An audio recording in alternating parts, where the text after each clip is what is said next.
A na Svjetski dan voda 22. marta, tačnije u petak, u našem gradu održat će se promocija knjige Životi oblikovani vodom. Svi oni koji dođu u Muzej Republike Srpske moći će ujedno pogledati i istoimenu izložbu fotografija. O svemu tome govorimo sa našom gošćom, to je Jelena Ivanić iz Centra za životnu sredinu. Jelena, dobroveče, dobrodošli i hvala i vama na izdvojenom vremenu za LT televiziju Banja Lučku hroniku. Dobroveče, hvala vama na pozivu. Evo, ja sam rekla, znači 22. marta u petak u Muzeju Republike Srpske biće otvorena i izložba fotografija, ali promocija knjige Životi oblikovani vodom. Šta to konkretno znači? I evo, malo nam približiti i ovu izložbu i ovu promociju. Da, u Muzeju Republike Srpske sada u petak sa početkom u 6 časova biće otvorena izložba i promocija istoimene knjige Životi oblikovani vodom.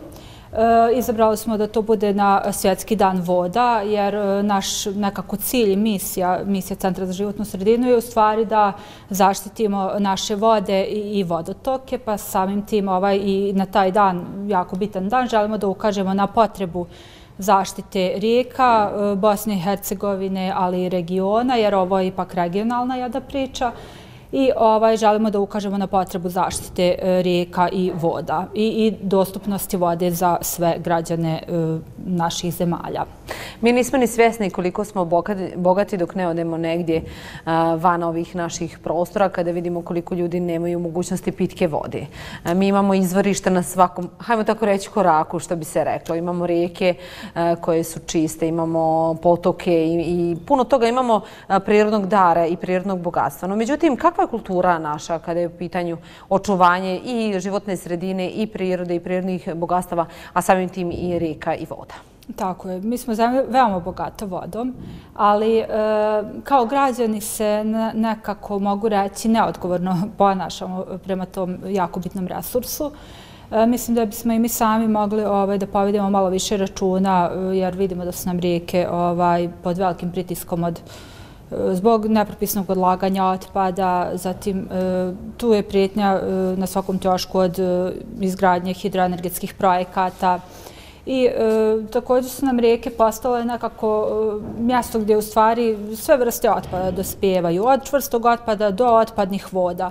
I mislim da je prioritet nekako da se bar riješe te otpadne vode. Znam da su to i skupe i zahtjevne investicije, ali mislim da to sebi trebamo staviti negdje kao prioritet, pogotovo zato što mahom su nama rijeke i izvori pitke vode, kao što je slučaj sa rijekom Vrbas, od koje građani Banja Luke dobijaju pitku vodu. I mislim da nam je prioritet da u stvari tako i ostane, da Vrbas nama i dalje služi za vodosnabdijevanje grada.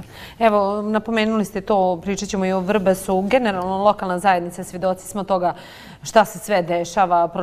Pročistač voda je neophodan, no međutim to iziskuje i ogromna novčana sredstva, ali evo što ste sami rekli, Banja Lučani piju upravo tu vodu koja nam stiže iz Vrbasa. Ujedno tako i svjedoci smo tih, možemo reći, tih divljih deponija, gdje sve i svašta završi u rijekama, pa evo konkretno i u Vrbasu. Vaša neka je dosadašnja iskustva u radu sa organizacijama sličnim kao što je i Centar za zaštitu životne sredine. Da li istu problematiku vode i zemlje u regionu kao i mi ovdje?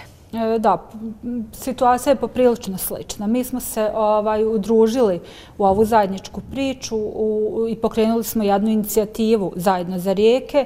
Pokretač inicijative je organizacija The Nature Conservancy, a mi smo ostali partneri, tako iz Bosne i Hercegovine, pored Centra za životnu sredinu, tu je i Novi Val iz Blagaja i Dinarika iz Mostara.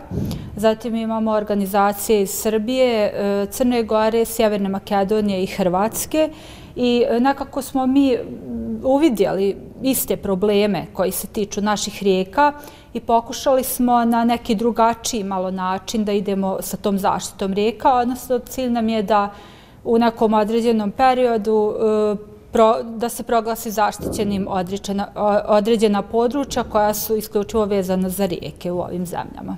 I još jednom da ponovimo, povodom Svjetskog dana vode 22. marta u Muzeju Republike Srpske, je li tako, biće promocija u koliko časova? I evo da pozovemo sve naše drage sugrađane. U 18 časova u Muzeju Republike Srpske biće otvorena izložba Životi oblikovani vodom i biće predstavljena knjiga istog naziva, Životi oblikovani vodom. Bitno je naglasiti da je autor knjige Boris Maksimović i da je autorica fotografija sa rijeke Vrbas, Jelena Medić, oboje su iz Banja Luke, tako da ovom prilikom pozivam sve gledaoce vaše televizije i naše sugrađane da dođu na ovaj događaj i da zajedno na neki način ukažemo na ovo je još jedna od prilika da ukažemo na značaj i potrebu zaštite rijeka.